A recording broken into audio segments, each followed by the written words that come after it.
Ohio State University President Michael Drake cautioned us against jumping to conclusions that the attack on Ohio State University's campus on Monday was in fact a terror attack. Abdul Razak Ali Artan was the attacker. He wasn't just an Ohio State student, he was a Muslim, a Somalian refugee. Remember when President Obama appealed to our common humanity to accept refugees into America and into our hearts? Well, this is what happens when we do that. Abdul Artan mowed people down with his car, reminiscent of the Nice terror attack spawned by ISIS. Artan charged people with a butcher knife, mimicking the tactics taught in Rumaya magazine, the training manual for so-called lone wolf terror attacks inspired by ISIS, meant to be carried out against Western nations and unsuspecting infidels by soldiers of Allah. So why won't we call this attack what it was? This attack has every indication that it was a terror attack.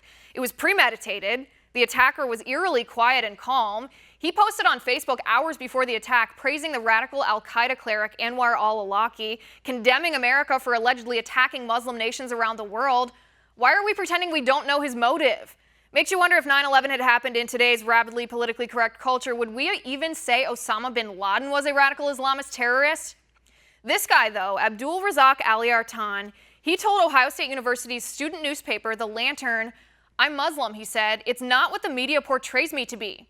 Well, he's right about that. He's a terrorist who tried to commit mass murder, and the media is portraying him as a victim. He was afraid to pray on campus. He felt self-conscious. Well, what college freshman doesn't feel self-conscious? Give me a break. It's called puberty. Artan was not a victim here. Not every college freshman commits an act of terror to get back at America for attacking Muslims. Artan was a terrorist. Why aren't we calling this what it is? It's terrorism. The attack was inspired by Artan's religious beliefs, his Islamic religious beliefs. He was worried that he was being profiled because he was Muslim. Well, he really showed us. Islamophobia did not create this monster. Islamophobia exists because of monsters like this.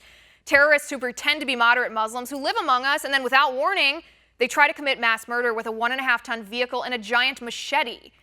But liberals prefer to ignore this aspect of the attack. He was bullied, they say. He felt discriminated. This is what happens when campus isn't a safe space. Well, to crib from the most quoted man of 2016, wrong. This is what happens when a pervasive totalitarian ideology spreads throughout the world like a virus, but the doctors and scientists of society brush it off as imaginary illness.